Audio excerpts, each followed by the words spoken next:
This keeps getting crazier and crazier. Have you ever seen a lawyer try to defend their client and accidentally incriminate them instead? Well, that's exactly what just happened with Letitia James. Her own defense attorney pulled off a legal version of, "Hey judge, here's all the evidence you need to convict my client." And to be honest, I'm not even exaggerating. So here's the scene. Letitia James is in hot water over allegations of the mortgage fraud, big allegations, the ones that can get you locked up quick. And her really high-priced lawyer, Abe Lowell, tried to put out the fire with a fancy defense letter, but the problem is he didn't bring a fire extinguisher.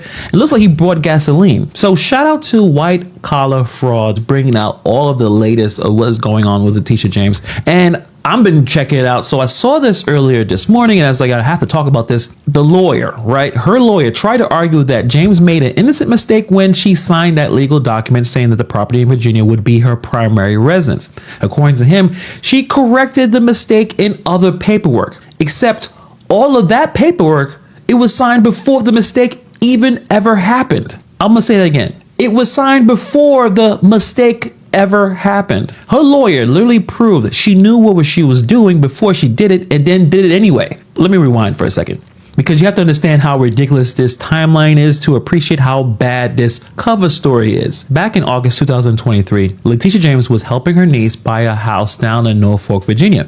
No big deal, except they applied for a mortgage with terms meant for people who actually live in the house. Primary residence rates. That means lower interest, better conditions, basically a cheaper deal. But for James to qualify, she has to claim that she is going to live there. And the thing is, she is my New York's top prosecutor. She's supposed to be legally required to reside in New York. That's what her job is. So how is she going to be able to live in Virginia and run a statewide office in New York at the same time? So you guys see the problem, right? Here's where things get a little sticky. On August 3rd, James mailed her mortgage broker and made it very clear, quote, "This property will not be my primary residence." All caps, no confusion. She even filled out a Section 5 form on the mortgage application saying no to the primary residence question. Done deal, right? Wrong.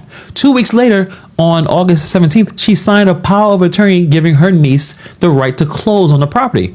And in that power of attorney, she explicitly stated that she intends to make it her principal residence. Her declaring that is what locked in those juicy prime resident terms on the loans. So first she says, "I'm not living there." Then she turns around and legally swears, "Yeah, this is my home now." And she can't say she didn't know. The timeline makes it pretty obvious. This screenshot could be the smoking gun in this Letitia James mortgage scandal, because it destroys the entire timeline her legal team built their defense on. So you guys see right here, the very top, we got the date, August 3rd. That matters a lot because Letitia James' lawyer claims she mistakenly signed that power of attorney, right? Remember, this must be a simple error, supposedly corrected in other paperwork. But the document right here tells a different story. This is the email from the mortgage broker sent to Letitia James herself. In it, he explains what's in the loan file. Section 4 indicates that the property will be occupied as the primary residence for Shamiz. I guess that's her niece. The loan was originated as the primary residence.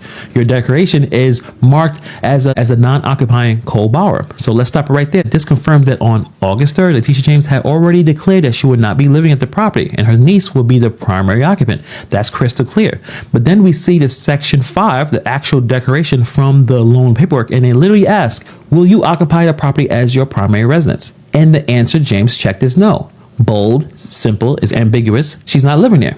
But this is where things get wild. 2 weeks later, on August 17th, she signs a power of attorney that says the exact opposite, that she intends to occupy the property as her primary residence, declaring that secures favorable loans, lower interest rates, you're going to save some money, because it's only meant for people who live there full time. So now breaking down her defense, if this POA was a mistake, then the declarations in the loans file fix it. This document dated August 3rd is the very paperwork he's referring to as the proof of the correction. Again, in other words, he's using a pre-mistake document to explain away a post-mistake action. It doesn't make any sense. So first she says, "I'm not living there." And then she turns around and legally swears, "Yeah, this is my home now." And she can't say she didn't know because the timeline makes it pretty obvious. This is where her defense completely collapses because her lawyer tried to spin it like the power of attorney was just a mistake. You know, legalese mumbo jumbo, just a little clerical hiccup. And he says that James corrected it later in mortgage paperwork. But when you look at the actual dates, there is no correction. There's nothing filed after the power of attorney that fixes everything. What her lawyer points to as the proof of the correction is the same August 3rd email and the loan form, the ones that she submitted before signing the power of attorney. So let me ask you guys this. How can you correct a mistake before you make it? Like, what kind of Back to the Future defense is this? Wait, we're talking about Terminator